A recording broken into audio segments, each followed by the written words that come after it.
What's up, everybody? Welcome back to your favorite New York Jets subscription podcast, Badlands. I'm your host, Joe Caporoso, joined as always by Connor Rogers. The New York Jets have a new starting quarterback. It's been years in the making since we did an emergency podcast about Justin Fields way back in the day, CR. 2 years, 40 million, 30 guaranteed.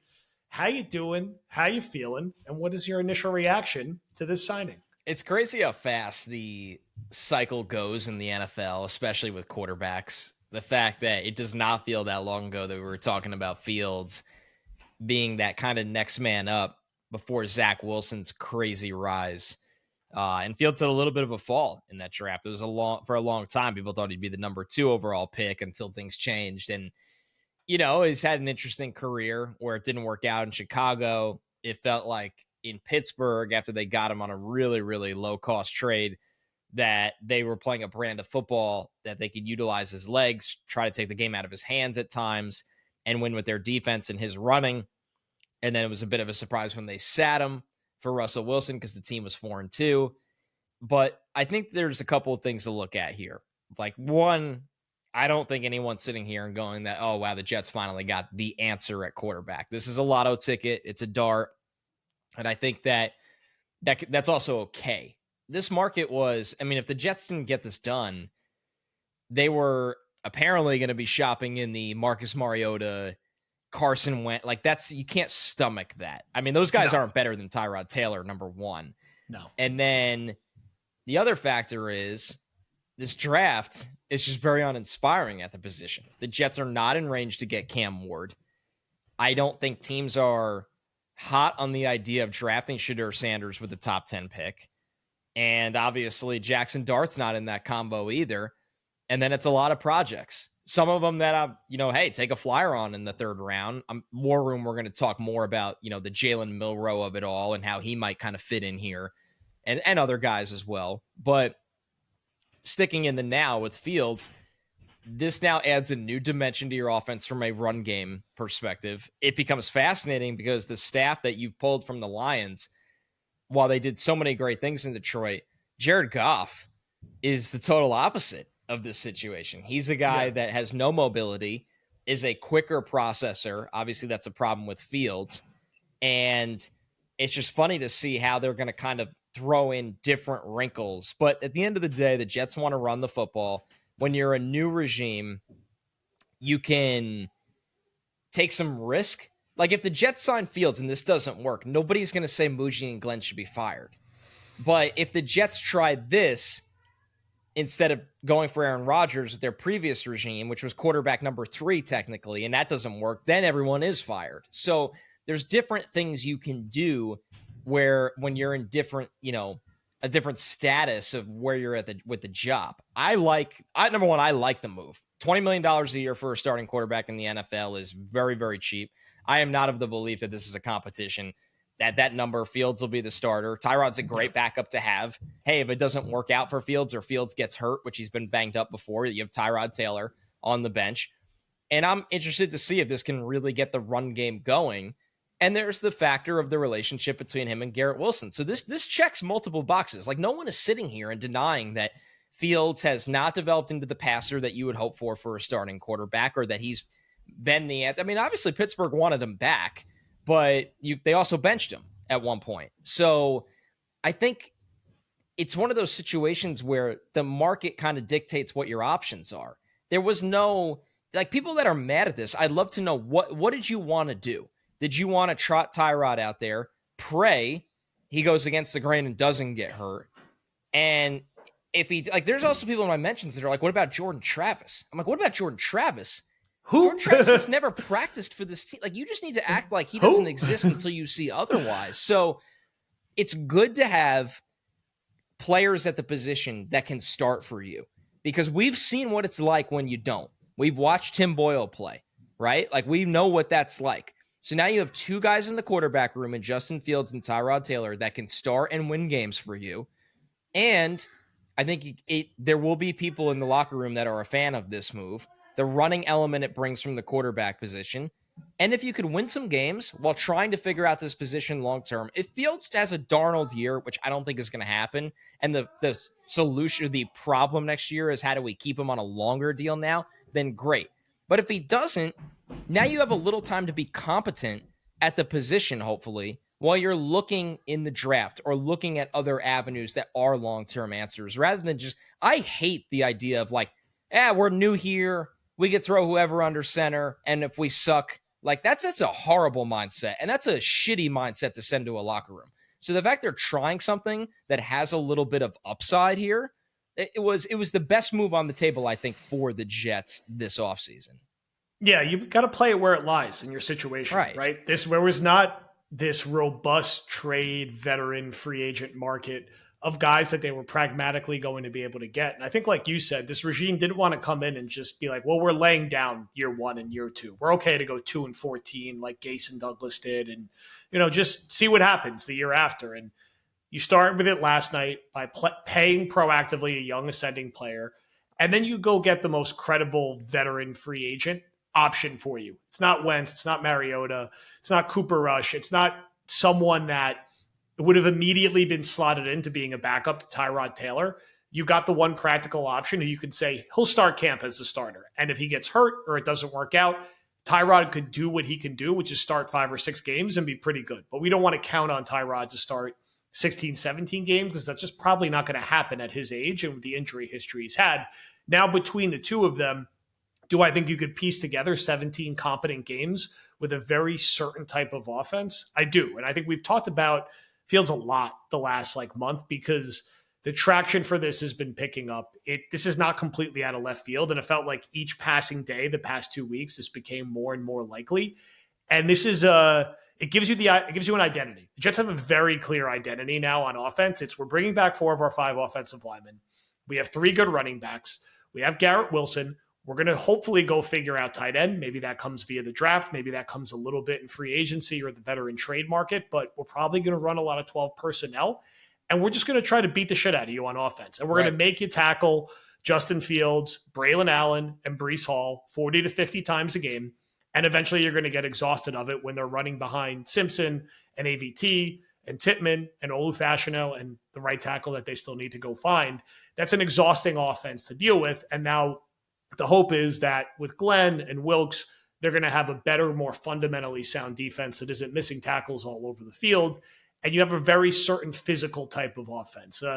There's never a one-to-one comparison, and it was a different time and a different system, but it's that sort of ground and pound mentality that the Jets won with a long time ago in year 1 for a new regime. And again, it's not an exact comparison, but if there's one thing Fields could do without question is he could run the hell out of the ball, and he's going to open up certain things for Breece Hall that just have not been there because of his mobility. Can Angstrom put together an offense that maximizes what he can do in the passing game? We know he has a comfort level with the lead receiver. The Jets still have work to do around the rest of the roster, and there's not a ton of big names left. And I'm not surprised they're not shopping like crazy at the top of the market. There's still plenty of guys they could grab in tier 2 or tier 3 who can make an impact. And of course, the draft will be important. But there is upside here, right? We've seen guys, funnily enough, who were previously Jets, go to their second and third chances and in the right offense and the right system, find a way to make it work. And this financially won't break the Jets back. And it's the kind of thing that you can sell that, look, we're going to build it around this guy to work with the kind of players that we have at running back and who we have at receiver. And we think we could compete and be right around a 500 team right away because of how physical we can be on offense. So I think, like you said, if you're looking at the money and freaking out, I don't know what your plan B was. Did you want to just start Tyrod? Did you have a fake trade in your head that was never going to happen? Did you want to see Marcus Mariota for some reason, who just quit on his team a few years ago? Right. I don't know how you're selling that to the locker room. You can sell Fields to the locker room because of some of the production he's had in recent years, where he was drafted, and with a new staff saying we're gonna make it work with this guy. So let's see. I'm not going to sit here and act like Justin Fields is a slam dunk and he's going to be a top 10 quarterback. I don't expect him to be anywhere near that, but can he be a productive quarterback who's in that 16 to 22 range, who every 3 or 4 games runs for 97 yards and does something really unique as a playmaker that open certain things up for the Jets offense? I think he could. And then it's like, what can they do from a passing game perspective for him? That's a real challenge for Angstrand in year one. How do you design things up that, make that part of his game better? Like what do you think, CR, is potentially not salvageable for Fields in the passing game, but how do you call an offense around what he can do in the passing game? As we get in the headset back picked up here, as CR contemplates the big question here of what we do with the Fields passing game, and we'll circle back to it, and we're going to close the pod a little bit by also talking through some of the names that are still out there and like not still out there, because we're getting that early Monday panic since all this stuff happens sooner than it usually did. So I think the names we're going to start running through overall and seeing what's left, because it's still a bit crazy to me that this stuff happens by like Monday at, what is it? 4:15. Like all this stuff is done already. And all right, CR, I filled our space for like 40 seconds. So you did a great job. Listen, I have all pro here, all pro. So the question for me, and this will be the last part we talk about with Fields before we talk about what's left there, is if you're Angstrand, how do you design a passing game that maximizes what Fields can do? How do you go about doing that and making that part of his game competent enough for your offense to do enough around what the Jets will be able to do is running the football to make it work? Well, this is obviously, this is going to be the number one thing everybody's trying to figure out, and something I'm really going to dive into the tape. I'll do something on the feed, too. I'll watch a lot of Fields' Steelers games and see kind of what they did and didn't do. But to me, the biggest change to me would be because this team with Rodgers coming off the Achilles never wanted to go under center for play action. That would be the number one thing is you get Fields, who played under center plenty with the Steelers last year, and you have Angstrand, who I think would want the quarterback under center to run play action. I thought not doing that last year hurt Brees. It hurt the pass game.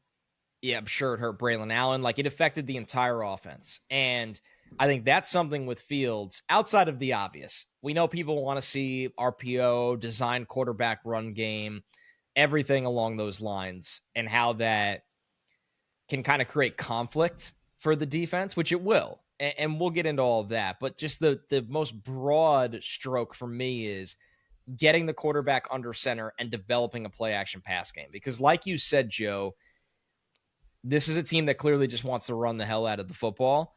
And if you start to show you can do that, the effectiveness of working off of play action and getting the ball thrown down the field, which has been a huge problem, I think, of this offense. Now, they're going to need better receivers to do it. Like, it can't just be Garrett Wilson. They're going to meet, that's why it's disappointing to see like Josh Palmer go to the Bills in free agency. This is a really thin wide receiver class to begin with. Do you go down the draft road? You still need another veteran somehow. But I think that's the most simple form of it for me is developing that under center run game and getting play action going and creating more space where he's not dropping back, in shotgun and sitting there processing, going, a slow developing play and having to make these window throws. How does our run game get linebackers to bite down? How do we get teams to kind of open up the middle of the field where it's really just him throwing into more spacing. And the lines are really good at that. Like, you watch their offense and you see Amon-Ra St. Brown from the slot. You see Laporta play in line and off the line. You see Jameson Williams clearing out safeties all the time. Like they had Tim Patrick, who could be a Jet at some point. Like, They had Tim Patrick factor in a little bit when he got healthy and right. They just knew how to create space on the field, east to west and north to south. And I think when you have a play action run game, it does that for you, and it makes the quarterback's life a little easier because he's not forcing the ball into these ridiculous windows or having to process things so quickly. So it's a little bit more structured. And honestly, thrown to the tight ends. This is a team that, like, we know what's on the table. Tyler Warren could be the pick at 7. They could trade out of that pick and feasibly take Colston Loveland, or they could look at round 2 and look at Elijah Arroyo or Mason Taylor. and to look to add to this tight end room. Juwan Johnson's still out there. So that would be the biggest thing for me, is just something they couldn't consistently prove last year, where defenses don't respect you. And can you establish that early on in the season that allows you to play a certain way across the rest of the season? Yeah, where my head goes to now is, how are you filling out the rest of this offense, right? I look at what receivers are left as we're recording this, and of course, this is going to be fluid all week, right? Yeah. Palmer's off the board. De'Ami Brown's off the board. Chris Godwin, not that he was ever a serious option, is off the board. Tim Patrick, maybe you can get. That's fine. He's a good rotational player, I think. Can you get a Darius Slayton in here to chew up some reps? Is there another That's your veteran vertical guy if you need speed. Yeah. Is there another veteran, trade that you would consider down the road? And of course, you have all your draft picks, and we're going to spend more time in War Room talking about the revised set of Jet draft picks and what that means now, as we still try to wrap our head around that insanity. And then tight end, I don't want to have any spoilers from the Badlands group chat, but I know you are bullish potentially on the Jets seriously considering Warren at 7. I've been talking up, potentially Warren at 7 for a while. And if you're light at receiver, and we'll see what happens with Conklin, with how the tight end market plays out, do you say, you know what, we're going to bring Conklin back, or even if we don't bring Conklin back, we're going to get another capable veteran who can be sort of like our number 2. Warren's going to be our number 1. We're going to play 12 personnel, and he's going to be a major option and outlet for Fields, especially with how Fields play. Like, you need a tight end who can catch a lot of passes in my mind and work in that play action game. And a guy like Warren will also help any shortcomings at right tackle, since our guy Morgan Moses broke our heart and went to the Patriots. And, are we looking at Dan Skipper starting? Are we looking at another sort of bridge tackle? Or are we looking at, maybe they draft right tackle at 7 instead of Warren? That's certainly in play now.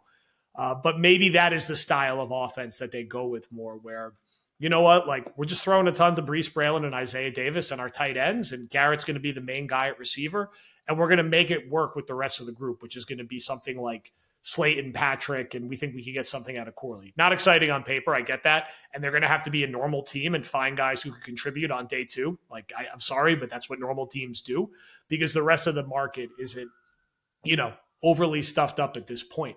But let's see. What, as of it, I was saying as you were reconnecting, it's crazy to me how expedited all this is now. This used to be a Wednesday, Thursday thing. Now it's like a Sunday, Monday thing. And I feel like by the time we touch base midweek, like, not free agency is over. Everyone's gone.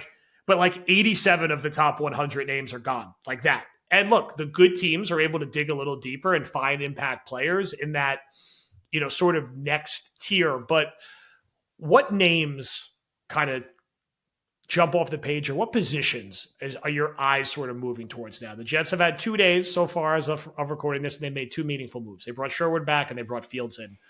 Where are you sort of like looking next if you're the Jets? I mean, the market thins out quickly, like you said. This has become very similar to how the NBA and NHL work, where like the clock starts and you just have signings flying in, rather than it used to be not the same as baseball, but closer to baseball, where things can go on for a couple weeks and the baseball offseason's dragged out even more. But now you're right. Like it's a combination of things. One, the free agent classes are so much more thin in this era because the salary cap explodes exponentially every year because of the TV revenue, where like there's less math to do for teams to keep their own guys. And if everybody starts keeping their own guys, that means you can't go out there and buy talent anymore like you used to. Yeah. So that gives you bigger urgency to keep your own guys rather than being like, well, we have this really good wide receiver like the Bucks with Chris Godwin that we love, but can we just go draft his replacement? No, we have the money, just keep him. If you have an owner that has cash, which is very important, if he has the cash, then just dole out that cash and structure it the way, like, look at how the Jets kept Sherwood. That's the easiest thing to tie it back to, which we haven't talked about yet, because we'll talk about it enough over the next couple months. But to touch on it quickly, $5 million cap hit this year, where that's nothing this year. You just spread around the cap and you never really feel it unless you're the Saints, who just did a horrific job of that structure. Because when the cap's going up $25 to $30 million, you don't feel those little $5 million slots that you're tacking onto those years. Now, did I think Joe Douglas got absolutely insane with somebody? Like, I don't want to be paying CJ Uzama for 9 years. That's different. But you have Bobby Bonilla money. But yeah, the Bobby Bonilla at tight end. And at least Bonilla once upon a time was actually good. So